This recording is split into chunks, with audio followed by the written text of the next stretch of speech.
अस्सलाम वालेकुम। आप देख रहे हैं बिजनेस होराइजन। मैं हूं मोहम्मद मुजम्मिल हुसैन। प्रोग्राम में आपको खुशामदीद कहता हूं। आज के प्रोग्राम में भी हम बात करेंगे मार्केट के हवाले से, मार्केट की सूरत हाल के हवाले से, उसके अलावा मार्केट के ऊपर क्या क्या चीज़ें असरअंदाज हो रही हैं, इंटरनेशनल मार्केट पे क्या क्या चीज़ें असरअंदाज हो रही हैं, मार्केट में क्या ट्रेंड चल रहा है, क्यों नेगेटिव है, अगर नेगेटिव है तो पॉजिटिव है तो क्यों पॉजिटिव है, और किस तरह से मज़ीद पॉजिटिव हो सकता है। इन सारी चीज़ों को आज भी हम डिस्कस करेंगे। आज भी मौजूदा सूरत हाल पर नज़र डालेंगे। उसके अलावा कुछ ख़ास एक जो चीज़ मैं लेकर आया हूँ वो है स्पेन का मालियाती बहरान जो है, उसके हवाले से एक स्पेशल रिपोर्ट भी प्रोग्राम में शामिल करूँगा। फिर कुछ खास खबरें भी होंगी। तो टाइम थोड़ा होता है, सो मूव करेंगे प्रोग्राम के कंटेंट्स की जानिब। सबसे पहले बात करूँगा मार्केट के हवाले से। मार्केट कल काफ़ी नेगेटिव रही। 172 पॉइंट माइनस पे क्लोज हुई थी और बंद हुई थी, जिसकी एक बड़ी वजह जो है बजट के बाद से मार्केट जो है वैसे उसमें नेगेटिव ट्रेंड ही देखने में आ रहा है। लेकिन नेटो सप्लाई भी काफ़ी इफ़ेक्ट करती है हमारी मार्केट को। नेटो के बारे में अगर थोड़ा सा बात की जाए तो नेटो की जो मुज़ाकराती टीम यहाँ पर आई हुई थी, मुज़ाकराती टीम के वापस चले जाने के बावजूद जो है अभी भी अमेरिकन जो महकमा दिफा है पेंटागन, उनके जो स्पोक्समैन है उनका कहना है कि पाकिस्तान के साथ अभी भी बातचीत जारी है। ऑल्दो कि टीम जो है वो मुज़ाकरात किए बगैर ही वापस चली गई। कोई पॉजिटिव रिजल्ट सामने नहीं आया जो मुज़ाकराती टीम आई थी। और ये कहा जा रहा है कि मुआहदे के कई निकात पर इतफाक हो चुका है, लेकिन अभी भी कुछ काम बाकी है। सो जब तक नेटो सप्लाई नहीं खुलती है, अमेरिका के और पाकिस्तान की ट्रेडिंग बहाल नहीं होती है, और जब तक अमेरिका और पाकिस्तान की ट्रेडिंग बहाल नहीं होती है, पाकिस्तान को क्राइसिस देखने को मिलेंगे। पाकिस्तान की मार्केट को बड़ा इफेक्ट होगा। पाकिस्तान की मार्केट को इस वजह से इफेक्ट होगा क्योंकि अमेरिका हमेशा से पाकिस्तान के लिए, पाकिस्तान की नज़र हमेशा से अमेरिका पे रही है, और पाकिस्तान यही समझता है, पाकिस्तान की मार्केट और पाकिस्तान के जो ओवरऑल इकोनॉमी है वो यही देखती है कि कब अमेरिका हमें सपोर्ट करे तो हम लोग मुस्तहकम हो जाएं। तो इस वजह से बहुत ज़्यादा हम लोग डिपेंडेंट हो चुके हैं। तो इस वजह से अमेरिका जब भी हाथ खींचता है हमारी मार्केट नीचे आ गिरती है। खैर, एक ये भी बड़ी वजह है। उसके अलावा एक और बड़ी वजह यह है कि रुपए की डिवेल्यूएशन जो है वो काफ़ी असर कर रही है।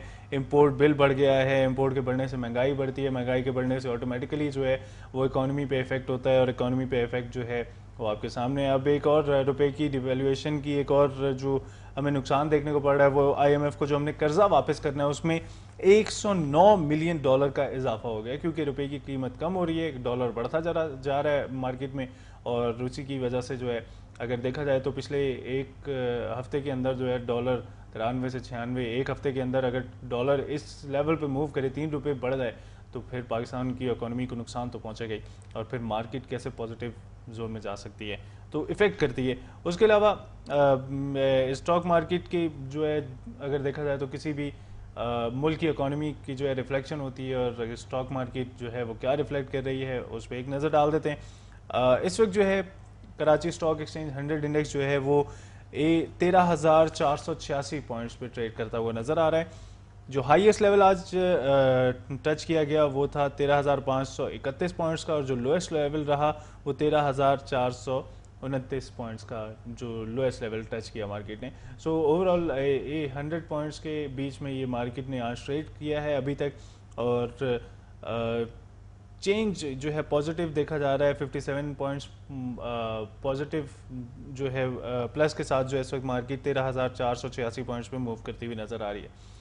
ट्रेंड अजीब सा है, लाइक पॉजिटिव तो है, लेकिन अगर आप वॉल्यूम देखें तो वॉल्यूम में इसका कोई ख़ास असर नहीं है। वॉल्यूम वही जो रूटीन पे चलता चला आ रहा है। 26 मिलियन शेयर्स का अभी तक जो है काम देखने में आया। डल एक्टिविटी है जिसकी वजह से ये सारा इस तरह की सूरत हाल देखने में आ रही है। 100 इंडेक्स में इन्वेस्टर्स का इंटरेस्ट भी जो है मार्केट में नज़र नहीं आ रहा है। वो तो पिछले कुछ दिनों से हम रोज़ डिस्कस कर रहे हैं इस चीज़ को कि इन्वेस्टर बहुत कम नज़र आ रहा है, उनका कोई इंटरेस्ट नज़र नहीं आ रहा है।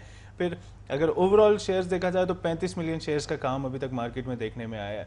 तो अगर हम देखें 278 कंपनीज़ के शेयर्स में अभी तक काम देखने में आया है। 20 कंपनीज़ ने अपनी पोजीशन को मेंटेन किया है। 83 कंपनीज ऐसी हैं जिनमें मनफी रुझान देखने में आया जिनके शेयर्स में, और 175 कंपनीज ऐसी हैं जिनके शेयर्स में मुस्बत रुझान देखने में आया, पॉजिटिव जोन में वो चलती हुई नज़र आई। अब नज़र डालते हैं थोड़ा सा वॉल्यूम लीडर्स आपके साथ शेयर करना चाहूँगा। वॉल्यूम लीडर्स जो हमारे साथ हमारे पास इस वक्त जो कराची स्टॉक एक्सचेंज 100 इंडेक्स पे जो लीड कर रहा है, सबसे टॉप पे है PTCL 12 पैसे इजाफे के साथ इस वक्त 14 रुपये 1 पैसे पर स्टैंड कर रहा है। उसके बाद दूसरे नंबर पे है जहांगीर सदीक कंपनी जहांगीर सदीक कंपनी जो है 7 पैसे इजाफे के साथ इस वक्त 14 रुपये 15 पैसे पर ट्रेड करते हुए नज़र आ रही है। उसके बाद तीसरे नंबर पर है hub power company. Hub power company जो है 23 पैसे इजाफे के साथ 40 रुपये 45 पैसे पे जो है ट्रेड करती हुई नज़र आ रही है। तो इसके बारे में मैं आपको एक न्यूज़ भी दूंगा अभी न्यूज़ सेक्शन में जब हम जाएंगे, तो इस हवाले से मैं आपको बताऊंगा कि हब पावर कंपनी किस तरह से सामने आई है। एक बड़ी पॉजिटिव चीज़ देखने में आई है। ऑब्वियसली जब बैकअप सपोर्ट अच्छी आ जाए तो फिर पॉजिटिव रुझान सामने आ जाता है। तो चौथे नंबर पे वॉल्यूम लीडर्स में स्टैंड कर रहा है एंग्रो कॉरपोरेशन 28 पैसे इजाफे के साथ 107 रुपये 40 पैसे पर है।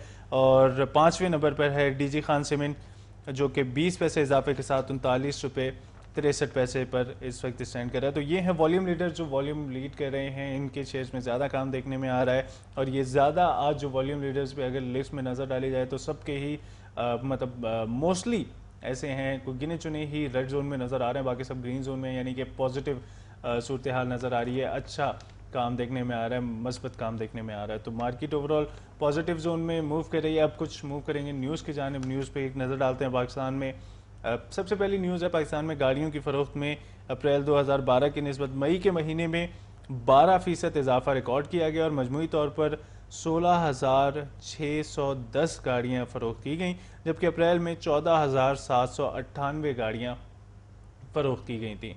दूसरी ख़ास खबर जो है उस पर वो आपको बता चलूँ, पाकिस्तान की सबसे बड़ी IPP कंपनी बाकायदा तौर पर दाऊद ग्रुप के 3 कंपनियों को फ़रोख्त कर दी गई है। दाऊद ग्रुप ने $65 मिलियन रकम अदा करके 169.74 मिलियन शेयर्स हासिल कर लिए हैं। ये है हब पावर कंपनी जिसकी मैं आपसे बात कर रहा था। हब पावर कंपनी जो है इसीलिए आज वॉल्यूम लीडर्स में तीसरे नंबर पर स्टैंड करती हुई नज़र आ रही है। अच्छा जो काम देखने में आ रहा है, पॉजिटिव एक रुझान देखने में आ रहा है इसके शेयर्स में। और उसकी एक बड़ी वजह यह है कि अब ये दाऊद ग्रुप ऑफ कंपनीज़ का हिस्सा बन चुकी है। और दाऊद ग्रुप ऑफ कंपनीज़ एक बड़ा स्ट्रॉन्ग ग्रुप है और एक अच्छी अपनी फाइनेंशियल स्टेटस रखता है, जिसकी वजह से इन्वेस्टर जो है इसमें ज़्यादा अब इन्वेस्ट करने लग गए। तीसरी अहम खबर, बड़ी इंपॉर्टेंट खबर आपके साथ शेयर करना चाहूँगा। वर्ल्ड बैंक ने पाकिस्तान को भारत से 500 मेगावाट बिजली दरामद करने के अमल में मदद की पेशकश कर दी है। वर्ल्ड बैंक के चीफ माहिर मुआशियात के मुताबिक इस मंसूबे के टेक्निकल स्टडी के लिए 36 माह दरकार हैं, जबकि वर्ल्ड बैंक ये काम 18 महीनों में कर सकता है। इस तरह तवानाई के बहरान पर जल्द काबू पाया जा सकता है। ये बड़ी अहम खबर। और उसके बाद चौथी खबर ये भी काफ़ी अहम है। दूसरी जानिब तवानाई के बहरान पर काबू पाने के लिए सूबा बलोचिस्तान के वज़ीर ख़जाना अमीर आसिम कुर्द ने कहा है कि सूबाई हुकूमत को गैस के ज़खायर में कमी का एहसास है, इसीलिए कोशिश की जा रही है कि बलोचिस्तान के मुख्तलिफ हिस्सों में तेल और गैस के ज़खायर तलाश किए जाएँ। जैनको, डेरा भुगटी, झाल मक्सी और दीगर इलाकों में मुख्तलिफ कंपनियाँ काम कर रही हैं। जैनको के इलाके में गैस के ज़खायर सुई के मुकाम से भी ज़्यादा हैं। बात तो बड़ी अच्छी है, लेकिन इस पर अगर काम हो तो फिर है ये। अगर ख़ास तौर से अगर देखा जाए तो हमारी जो टेक्सटाइल इंडस्ट्री है वो बड़ा एनर्जी क्राइसिस की वजह से बड़ा नुकसान उसको पहुंचा है। और अगर ये कवर कर लिए जाते हैं, अगर इतना ज़ख़ीरा हमारे पास मौजूद है तो उसे हमें एक आराम मतलब काम में लाना चाहिए। और ये हमारी जो इंडस्ट्रीज़ जो डूबती चली जानी है इनको सपोर्ट देनी चाहिए, इनको दोबारा से रिकवर करने में ये सारी चीज़ें मदद देंगी। अब पाँचवीं खबर आपके साथ शेयर करता चलूँ आज के इस प्रोग्राम में। पाँचवीं अहम खबर ये है, ओपन मार्केट में डॉलर की शॉर्टेज और बढ़ती हुई मांग के पेश नज़र गुज़िश्ता हफ्ते डॉलर के मुकाबले में रुपए की कदर में 3 रुपये कमी वाक़ हुई है। एक हफ्ते के दौरान $1 की कीमत 93 रुपये से 96 रुपये तक पहुँच गई है, जिसकी वजह से मैंने आपको पहले भी बताया कि हमें जो एक रुपए की जो डिवैल्यूएशन हो रही है उससे हमें एक बड़ा नुकसान ये हुआ कि 109 मिलियन डॉलर हमें इजाफा हो गया, जो कि IMF को कर्जा देना था। बड़े 109 मिलियन इजाफा हो गया क्योंकि रुपए की डिवैल्यूएशन हुई। अब मैं एक नज़र डालना चाहूँगा, आपके साथ शेयर करना चाहूँगा pivot point analysis. Pivot point 13,483, first resistance 13,533, second resistance 13,578, third resistance 13,645, support first support 13,327, second support 13,283 और थर्ड सपोर्ट 13,218।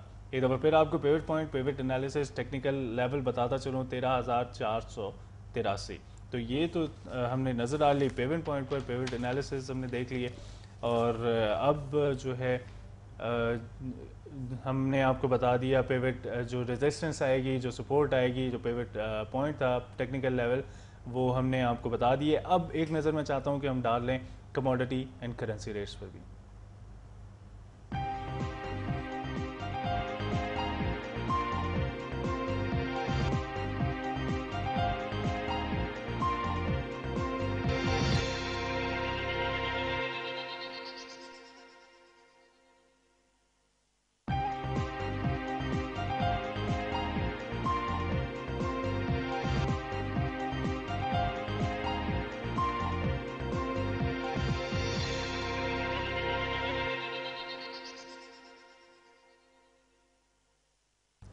हम बात कर रहे थे मार्केट के हवाले से। मार्केट में जो है काफ़ी नेगेटिव ट्रेंड देखने में आ रहा है, इसी हवाले से हम मज़ीद भी बात करेंगे। लेकिन इस वक्त मैं आपके साथ शेयर करना चाहूँगा स्पेन के मालियाती बहरान और बेल आउट पैकेज के हवाले से। ये एक मेरे पास रिपोर्ट है, ये मैं आपके साथ शेयर करना चाहूँगा जी। यूरोप में 17 ममालिक पर मबनी यूरो जोन के मालियाती बहरान को उजागर करने में यूनान के कर्ज़ों के बोझ ने अहम किरदार अदा किया है। इस हवाले से मैं आपके साथ ये रिपोर्ट शेयर करूंगा। यूरोप पे जो मालियाती बहरान ज़्यादा चल रहा है यूरो जोन के हवाले से, उस पर मैं आपके साथ बहुत सारी जो है बातें शेयर करूंगा। फिलहाल मैं मूव करूंगा, मेरे साथ मौजूद हैं लाइन पर असद भट्ट साहब। असद भट्ट साहब जो हैं हेड ऑफ सेल्स हैं नॉर्थ रीजन एस्कॉर्ट कैपिटल के। तो हमारे लिए बड़े ऑनर की बात है, हमारे साथ लाइन पर मौजूद हैं। इनका जो एक्सपीरियंस है 20 साल का माशाल्लाह से एक्सपीरियंस है, और इनसे हम काफ़ी सारी चीज़ें सीखना चाहेंगे, इनके एक्सपीरियंस से हम भी फ़ायदा उठाना चाहेंगे। खुश आमदीद कहना चाहूँगा असद भट्ट साहब आपको। अस्सलाम वालेकुम जी। अस्सलाम वालेकुम सर। सर बहुत शुक्रिया हमें ज्वाइन करने के लिए, अपनी एक्सपर्टीज़ से हमें नवाजने के लिए। सर मैं आपकी एक्सपर्टीज से जानना चाहूँगा कि एक तो फेडरल बजट के बाद से स्टॉक मार्केट में सरमायाकारों की अदम दिलचस्पी नज़र आ रही है, जबकि कैपिटल मार्केट के लिए बजट में कोई मनफी तजवीज़ भी नहीं आई थी। तो क्या वजूहत हैं इस अदम दिलचस्पी की? क्यों इन्वेस्टर जो है नहीं नज़र आ रहा है? मैं इसमें दो तीन चीज़ें आपको तो जो आपकी उस तरफ दिलाना चाहूँगा। जी सर। पहली बात तो ये है कि जब हम लोग बजट की तरफ सब चीज़ें देख रहे थे, तो हम एक चीज़ शायद इस चीज़ का इम्पैक्ट नहीं देख रहे थे कि डॉलर वीकन होना, रुपी वीकन होना शुरू हो जाएगा। सही। तो सबसे पहला इम्पैक्ट हमने ये देखा कि रुपया जो है वो डॉलर के अगेंस्ट और दूसरी करेंसीज के अगेंस्ट वीकन होना शुरू हो गया। ठीक ठीक। तो एक इम्पैक्ट होता है डिप्लीशन इम्पैक्ट। सही। तो जब फॉरेनर जब ये देख रहा होता है कि रुपी वीक हो रहा है, तो मैं क्यों इस लेवल के ऊपर जाके बाइंग करूं, जबकि कुछ अरसे में जबकि इनकी अमेरिका के साथ भी टॉक्स जो नेटो की हैं वो सक्सेसफुल नहीं है, तो मैं क्यों ना 100 रुपीज के ऊपर जाके या 102 के ऊपर जाके अपनी बाइंग करूं। क्योंकि इस वक्त अगर वो पैसा मार्केट में डालेगा तो उसको 95, 96 के हिसाब से वो चीजें मिल रही होंगी। लेकिन अगर वो 100 रुपीज के हिसाब से डालेगा तो 5% का गेन तो उसको यहीं से ही हो जाएगा। अगर वो इस लेवल के ऊपर डाल देता है, जो वो फोर्स ही कर रहा है या वो वेट कर रहा है कि नेटो के ऊपर क्या इनके रिजल्ट्स निकलते हैं, तो वो 1-2 रुपए महंगी चीजें खरीद लेगा, लेकिन वो वेट करेगा कि इनके क्या रिजल्ट्स निकलते हैं। राइट।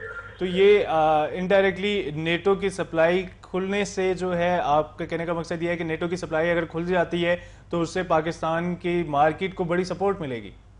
बिल्कुल सपोर्ट मिलेगी, क्योंकि कुछ कॉन्फिडेंस जो फॉरेनर्स का है वो हमारे ऊपर दोबारा से आ जाएगा। जो रुपये के ऊपर प्रेशर है वो ऑलमोस्ट कम हो जाएगा।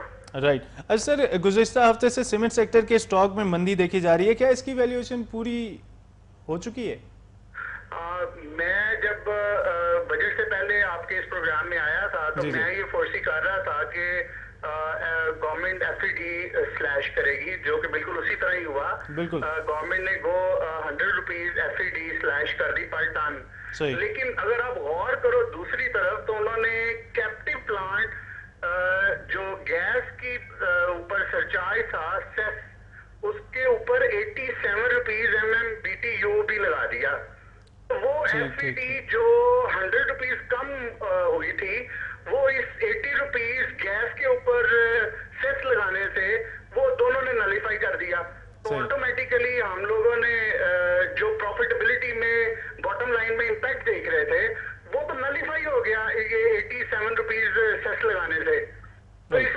देख रहे हैं कि सीमेंट सेक्टर में प्रेशर आ रहा है। फिर दूसरी बात ये है, we are monsoon ahead, we are Ramzan ahead, तो इसमें ऑब्वियसली डिस्पैचेस कम हो जाती हैं।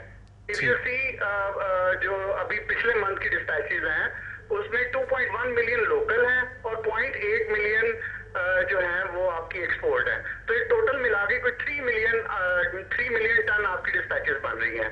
तो ये almost week month to month basis पर 3% डिक्लाइन है। और जब मॉनसून आएगा और रमजान आएगा तो फिर ये होगा ये कि फर्दर ये डिक्लाइन आएगी डिस्पैचेस में, और लोकल का इस वक्त ज्यादा इम्पैक्ट है which is almost 2.1 million ton.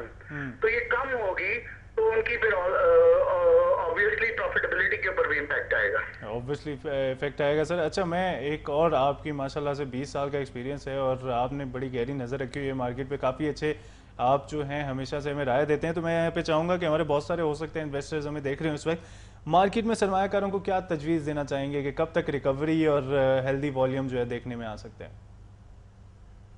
अभी आप ये जो नया आपका सुप्रीम कोर्ट में सारा सिनेरियो बिल्ड हुआ है और दूसरा अभी आपका बजट भी पास होना है, तो ये इन तमाम चीजों को, और ये जो सबसे एक जो दूसरी चीज है जो मैं सुन रहा हूँ कि आपका जो प्रेसिडेंट ऑर्डिनेंस था उसको भी चैलेंज किया गया है। तो ये इन तमाम चीजों को मद्देनजर रखते हुए अभी मैं मार्केट में इतने हाई वॉल्यूम नहीं देख रहा हूँ और ना ही कोई ऐसा वॉलेटिलिटी होगी, क्योंकि फॉरेनर्स भी देख रहे हैं कि नेटो के ऊपर क्या होता है। बाकी एक दो चीजें खबर अच्छी हैं कि इन्होंने नेटो के ऊपर फिर मुज़ाकरात शुरू हो रहे हैं, तो ये चीजें तो अच्छी हैं। फिर एक दूसरा इम्पैक्ट मैं तमाम कंपनीज को बड़ी शाबाश दूंगा कि उन्होंने हमारे मुल्क में जिस तरह बिजली की शॉर्टेज थी, जिस तरह गैस की शॉर्टेज थी, तो तमाम कंपनीज बहुत अच्छा परफॉर्म कर रही हैं। आप गौर करो आज की ये जो आपकी कारों के यूनिट्स पिछले से इंप्रूव हुए हैं। ये तकरीबन आपके इस कोई तकरीबन 40 बिल्कुल सर, वो % के करीब इसमें इंक्रीमेंट हुई है। तो इसका मतलब है आप जो यूनिट बना रहे हैं गाड़ियों के वो भी आपके बिक रहे हैं। आगे आपकी येलो कैप स्कीम भी साथ चल रही है, तो अगले फिस्कल ईयर में जितने भी गाड़ियों के यूनिट बनेंगे वो बिकने हैं। तो ये बड़ी चंद चीजें बड़ी पॉजिटिव जा रही हैं। इलेक्ट्रिसिटी मौजूद नहीं है, गैस मौजूद नहीं है, लेकिन कंपनियां परफॉर्म कर रही हैं। ये तो सर मौजा कह सकते हैं इसको। बिल्कुल, ये और दुआ करें कि सारे मौजे पॉजिटिव ही हों हमारे लिए। माशाल्लाह माशाल्लाह सर, ये तो हमारी मुल्क की इंडस्ट्री की जो है खूबसूरती है कि वो इन हालात में भी सर्वाइव कर रहे हैं। तो ऑब्वियसली हम भी आपके साथ मिलके जो है अप्रिशिएट करना चाहेंगे क्योंकि ये पे आउट दे रहे हैं इन्वेस्टर्स को, राइट सर? बिल्कुल बिल्कुल जी, बिल्कुल। बहुत शुक्रिया सर। बस इन्वेस्टर्स के लिए मेरी यही एडवाइस है कि डिफॉल्ट काउंटर से बच के रहें और यील्ड स्टॉक के ऊपर नजर रखें। इंशाल्लाह जब मार्केट परफॉर्म करेगी तो उनके स्टॉक्स ज्यादा बेहतर परफॉर्म करेंगे इंशाल्लाह ताला। बहुत शुक्रिया सर, आपका बहुत शुक्रिया, आपने अपने कीमती वक्त में से हमें भी वक्त दिया। बहुत शुक्रिया, थैंक यू। और ना सिर्फ हमें और बल्कि हमारे इन्वेस्टर्स को भी आपने कीमती राय से नवाजा, बहुत शुक्रिया। हमारे साथ थे असद भट्ट साहब, हेड ऑफ सेल्स हैं नॉर्थ रीजन एस्कॉर्ट कैपिटल के, आपका बहुत शुक्रिया। एक काफ़ी अच्छा उन्होंने कुछ पहले भी माजी में भी हमारे साथ रहे, हमें जो है इन्होंने अच्छे मशवरे दिए हैं। उसके अलावा आज के इस जो हमारी बात थी उसमें मैं थोड़ा सा आपको एक कंक्लूजन, हमारी जो असद भट्ट साहब के साथ बात हुई उसमें उन्होंने कहा कि रुपया एक तो वीक हो रहा है जिसकी वजह से इन्वेस्टर्स मार्केट में कभी भी रिस्क नहीं लेता, वो हमेशा से जो है पॉजिटिव उसके लिए जाएगा, मतलब प्रॉफिट के लिए जाएगा। तो प्रॉफिट के लिए वो कभी भी जब रुपया नीचे आ रहा हो और ऊपर से नेटो सप्लाई की भी ये सूरत हाल हो कि वो ना खुली हुई हो, अमेरिका के साथ ताल्लुकात अच्छे ना हो पाकिस्तान के, तो कभी भी इन्वेस्टर जो है पाकिस्तान की मार्केट में इन्वेस्ट करना जो है फॉरेन इन्वेस्टर ख़ास तौर से कभी भी बेहतर नहीं समझेगा। ये पॉजिटिव नहीं, क्योंकि वो बिजनेसमैन है और वो बिजनेस पॉइंट से सोचता है। दूसरी अहम चीज़ उन्होंने कहा कि जी सुप्रीम कोर्ट वाला मामला जो है बड़ा इफेक्ट कर रहा है, नेटो सप्लाई इफेक्ट कर रही है, मुल्की हालात बड़े इफेक्ट कर रहे हैं, लेकिन फिर भी उन्होंने कहा कि मैं अप्रिशिएट करना चाहूँगा हमारी सारी इन सारी चीज़ों को, हमारे इन सारी एनर्जी क्राइसिस के बावजूद जितनी भी हमारी कंपनीज़ ने परफॉर्म किया है, जितना भी उन्होंने अच्छा जो है पे आउट निकाल के दिया है, उन सबको अप्रिशिएट करना चाहूँगा। तो बहुत शुक्रिया सर असद भट्ट साहब, आपकी एक्सपर्ट राय का, माहिराना राय का। तो अब मैं आपके साथ जो बात कर रहा था कि स्पेन के मालियाती बहरान के हवाले से मेरे पास एक रिपोर्ट है, वो मैं आपके साथ शेयर करना चाहूँगा स्पेन के मालियाती बहरान और बेल आउट पैकेज के हवाले से।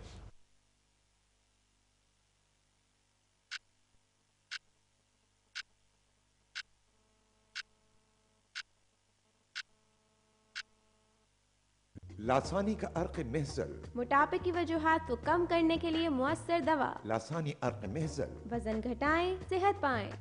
अब जदीद प्लास्टिक लेबल और मुकम्मल मालूमाती लिटरेचर के साथ लासानी। कर्जों का बोझ जो है इंतहाई ज़्यादा नहीं था, लेकिन कम शरह सूद के बायस घरों की कीमतें 1996 से 2007 के अरसे में 3 गुना बढ़ गईं। ये हाउसिंग बबल फटा तो बैंकों के मॉर्गेज डेबिट्स में खातिर ख्वाह इजाफा हो गया। फिर बरामदात में कमी और दरामदात में इजाफे के बायस गुज़िश्ता साल मुल्की अखराजात आमदनी की निस्बत 5% बढ़ गए। बढ़ती हुई बोरोइंग कॉस्ट के सबब स्पेन की मईशत शदीद माली दबाव का शिकार है और मुल्क में बेरोज़गारी की शरह 25% हो गई है, जो कि यूरोजोन में बुलंद तरीन बेरोज़गारी की शरह है, जिसकी वजह से स्पेन ने सरकारी तौर पर रिसेशन में दाखिल होने का ऐलान कर दिया। गुज़िश्ता 3 सालों में स्पेन दूसरी मरतबा रिसेशन के फेज़ में दाखिल हुआ है। स्पेन की मईशत का साइज़ का जायज़ा लें तो यूरोप में जर्मनी, फ्रांस और इटली के बाद स्पेन चौथी बड़ी मईशत है, जबकि दुनिया की बड़ी मईशत में स्पेन 13वें नंबर पर है।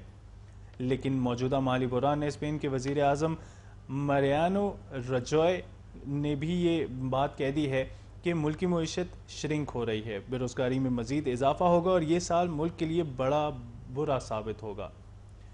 जब हुकूमत का इतना बड़ा मनफी रुझान सामने आ जाए तो क्रेडिट रेटिंग एजेंसियों ने स्पेन की रेटिंग को भी कम करना ही था और उन्होंने कोई कसर न छोड़ी। हाल ही में स्टैंडर्ड एंड पोर्स ने स्पेन की क्रेडिट रेटिंग ए से कम करके BBB कर दी, क्योंकि S&P को अगले 2 सालों में मईशत श्रिंक होती हुई नज़र आ रही है। इसके अलावा फिश ने स्पेन के 18 बैंकों की रेटिंग 3 लेवल्स तक कम करके BBB कर दी। हालांकि बैंकिंग सिस्टम के लिए भारी बेल आउट के लिए कोशिशें की जा रही हैं। स्पेन के 2 बड़े बैंक सैंटेंडर और BBVA को लोन पोजीशन की कमजोरी के बायस डाउनग्रेड किया गया। मोडीज इन्वेस्टर सर्विसेज ने स्पेन समेत दीगर यूरोपीय ममालिक की रेटिंग कम करने की भी निशानदही की है। यूरोप के बढ़ते हुए मालियाती बहरान को रिसेशन के पेश नज़र दुनिया के तमाम सरमायाकारों के एतमाद को धचका लगा है। बैनुल-अक़वामी सरमायाकारी और स्पेन की अवाम हुकूमत से नाराज़ नज़र आते हैं। उनकी राय में अगर कोई बेल आउट पैकेज दिया गया तो मुल्क के अमीर तबके के लिए होगा, ना कि स्पेन के लिए। मुल्क में गुर्बत बढ़ती जा रही है और आने वाला वक्त मज़ीद मुश्किलात का होगा। स्पेन की हुकूमत ने अपने वसाइल से ही माली बहरान पर काबू पाना चाहती है और किसी किस्म का बैनुल-अक़वामी मदद और बेल आउट पैकेज के हक में ना थी। लेकिन जर्मन चांसलर एंजेला मर्केल ने दबाव डाला है कि हुकूमत ने अपने बैंकिंग सिस्टम के सपोर्ट के लिए यूरोपीय ममालिक से 100 अरब यूरोज़ यानी 125 अरब डॉलर पर मबनी बेल आउट पैकेज की दरख्वास्त कर दी है। लेकिन स्पेन के वज़ीर आज़म इस मदद को बेल आउट पैकेज की बजाय बैंकिंग सिस्टम के लिए लाइन ऑफ क्रेडिट करार दे रहे हैं। बेल आउट की असल रकम का तयन 21 जून को होगा, जब बैरूनी अकाउंटेंट्स अपना ऑडिट वर्क मुकम्मल कर लेंगे। स्पेन के अलावा दुनिया की नज़रें 17 जून को यूनान में होने वाले इंतखाबात पर भी हैं, जिसके बाद यूरोजोन में यूनान के रहने या खारिज होने का फैसला होगा। माहिरीन की राय में यूनान को दिए जाने वाले बेल आउट पैकेज से यूरोजोन मालियाती बहरान में कोई कमी वाक़ई ना हुई तो स्पेन की मईशत का साइज़ यूनान की निस्बत 5 गुना ज़्यादा है। इसलिए स्पेन के लिए बेल आउट पैकेज से भी कोई फ़ायदा हासिल ना होगा, बल्कि इसका ऐलान तो सिर्फ सरमायाकारों का एतमाद हासिल करने के लिए किया गया है। गुज़िश्ता रोज़ स्पेन में 10 साला हुकूमती बॉन्ड्स की यील्ड 6.83% की हद तक पहुँच गई, जो कि 1997 के बाद बुलंद तरीन सतह है।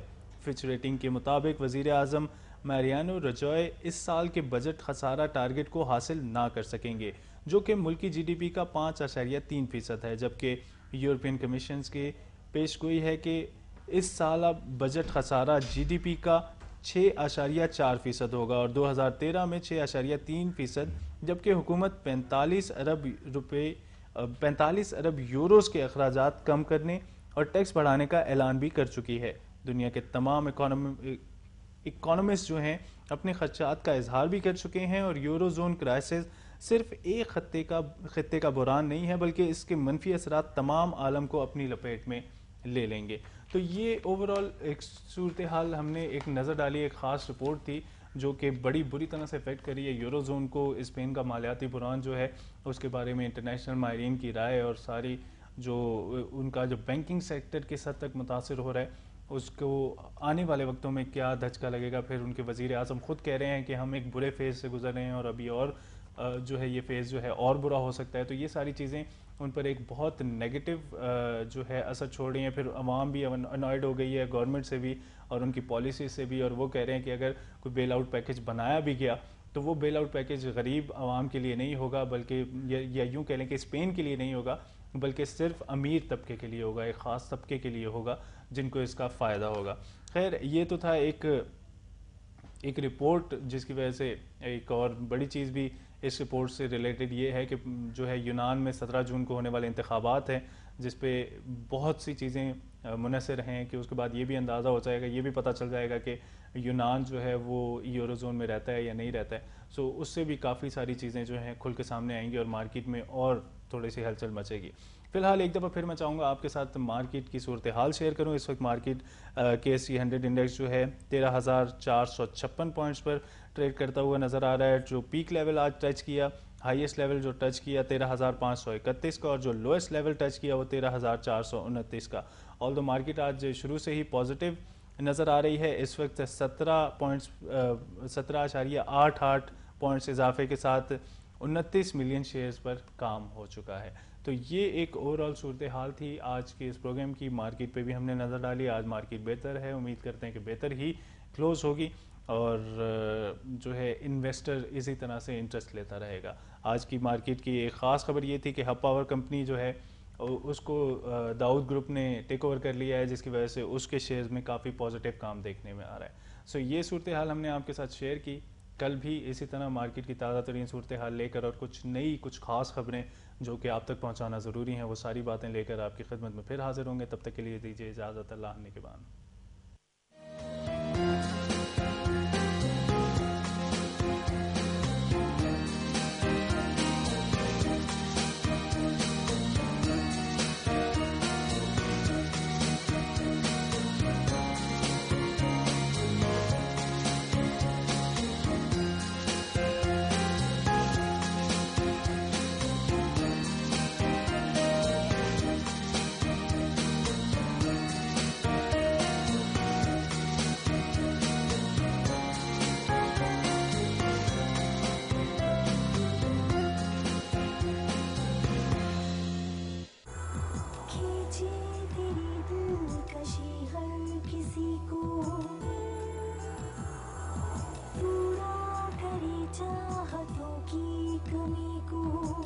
मुजस्मा हो तुम ठंडक का, ताजगी का, रिश्ता है तुमसे जिंदगी का, खुशी का।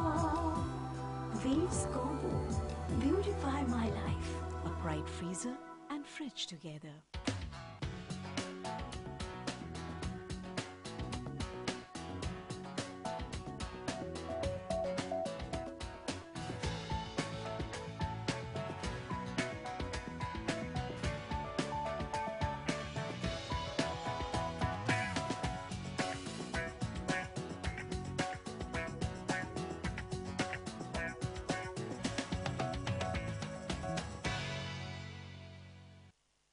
बिजली आए या ना आए, वेव्स कूल बैंक चलता जाए। कूल बैंक ही अक्लमंदाना इंतखाब है। जरूरत वक्त